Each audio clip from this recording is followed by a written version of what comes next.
Pourquoi être présent sur les réseaux sociaux? Il y a deux raisons, et la deuxième est souvent oubliée. La première, c'est vos clients. Aujourd'hui, le premier réflexe d'un propriétaire avant de choisir une clinique, c'est de regarder en ligne. Si on ne vous trouve pas, pour beaucoup de gens, vous n'existez pas. Vos réseaux, c'est votre nouvelle vitrine. Ils rassurent. Montrez votre équipe, vos locaux, votre façon de travailler. Ça met en confiance un propriétaire inquiet avant même qu'il franchisse la porte. Ce n'est donc pas juste de la pub, c'est de la confiance. Et la deuxième raison, c'est celle qu'on néglige presque toujours. Une bonne communication, ce n'est pas seulement attirer des clients, c'est aussi attirer et garder des collaborateurs. Dans le métier, recruter des vétérinaires et des ASV, c'est devenu l'un des plus gros défis. Une clinique qui montre une bonne ambiance, une vraie équipe, son quotidien, ça devient attractif pour les candidats. Un jeune diplômé qui hésite entre deux cliniques choisira son celle dont il a déjà vu l'esprit en ligne. Vos réseaux sociaux, c'est donc aussi un outil de recrutement, ce qu'on appelle la marque employeur. Il y a un bonus en interne. L'équipe est fière d'être mise en valeur. Ça soude les gens. Le choix dépend d'abord de qui vous voulez toucher et chaque réseau correspond à peu près à une génération. Facebook reste le corps pour une clinique locale. C'est le réseau de la génération X et des baby boomers, donc les 40 ans et plus. Vos familles, vos propriétaires installés. C'est parfait pour l'info pratique, horaires, garde, événements. Instagram, c'est plutôt la génération Y, les millénials, les 25-40 ans.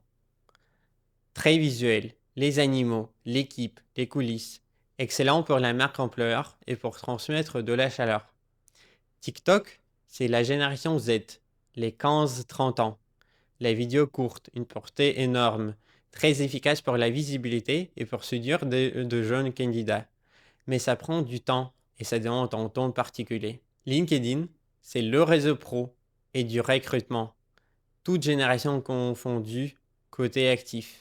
Si votre priorité, c'est d'embaucher des vétérinaires ou des ASV, c'est là que ça se passe. Au début, mieux vaut commencer avec Facebook et Instagram.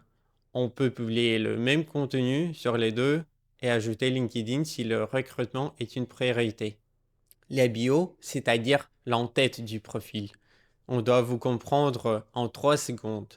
Les gens cherchent vétérinaire plus ville. Ce sont vos mots-clés. Donc mettez-les directement dans le nom de la page et dans la bio, pas seulement le nom de la clinique. C'est comme ça qu'on vous trouve. Et juste à côté, l'essentiel pratique. Ce que vous faites et comment vous joindre. Par exemple, clinique vétérinaire du docteur Nom, ville, chien, chat, nac, sur rendez-vous au tel téléphone. Adresse, horaire et lien de prise de rendez-vous doivent être ultra visibles parce que c'est la première raison pour laquelle on visite votre page. Les hashtags, c'est une poignée pertinent en mélangeant le local et le thème. Par exemple, vétérinaire, telle ville, santé animale, chat, 300, pas 30. Épingler l'essentiel qui ne change pas, les infos de garde et d'urgence ou votre meilleur poste de présentation de l'équipe. C'est la première chose que verra un nouveau visiteur. La meilleure source, c'est votre quotidien. Les questions que vos clients vous posent 10 fois par jour, c'est vos posts. À quelle fréquence faut-il consulter un vétérinaire pour son chien? Mon chat vomit, c'est grave? Chaque question devient un petit conseil. On cite le calendrier, les saisons et les événements. L'été, les chiens dans les voitures et les coupes de chaleur. À Noël et à Pâques, le chocolat dangereux. Au printemps, les antiparasitaires. Il y a aussi votre équipe. L'arrivée d'un nouveau collègue ou un nouvel équipement. Et regardez ce que font d'autres cliniques. Non pas pour copier, mais pour vous inspirer. Deux outils couvrent 90% des besoins. Quand on va pour les visuels, on y enregistre une fois son logo et ses couleurs, et ensuite on sort en post propre en 5 minutes, grâce au modèle. Et CapCut pour monter les vidéos courtes. Les sous-titres, les coupes, tout est possible directement sur le téléphone. Mais le vrai gain de temps, c'est de grouper et de ne pas publier chaque jour en improvisant. Bloquez 1 à 2 heures, 1 à 2 fois par mois. Créez plusieurs posts d'un coup et programmez-les. Mets ta business suite permet de programmer Facebook et Instagram gratuitement. Ne cherchez pas la perfection hollywoodienne. L'authentique et le clair battent le léché et le froid. Une vraie photo de votre équipe prise au téléphone marchera mieux qu'une photo de banque d'images. On suit une clinique vétérinaire pour de la réassurance et de l'émotion, pas pour de la publicité. Donc ce qui marche, ce sont les photos et les histoires d'animaux, avec l'accord des propriétaires, les coulisses, l'équipe. Ensuite, créez de l'interaction. Posez des questions, faites des sondages en story, des petits quiz. Et surtout, répondez vite et gentiment aux commentaires et aux messages. L'algorithme récompense l'interaction et les gens se sont écoutés. Un petit concours photo des animaux de vos clients fonctionne très bien pour créer une communauté. Et retenez que la régularité batte l'intensité. Un bon post par semaine, toutes les semaines, vaut mieux que 5 d'un coup, puis plus rien. Chez le vétérinaire, on fidélise par le lien et le contenu. La profession est encadrée par l'ordre. La communication est libre depuis 2015, mais avec des règles. Pas de promotion commerciale, pas de remise, pas de moins 20%, pas de carte de fidélité, pas d'offre flash sur les sons. C'est interdit par le code de déontologie. Pas de publicité pour les médicaments soumis à prescription. Pas de diagnostic à distance.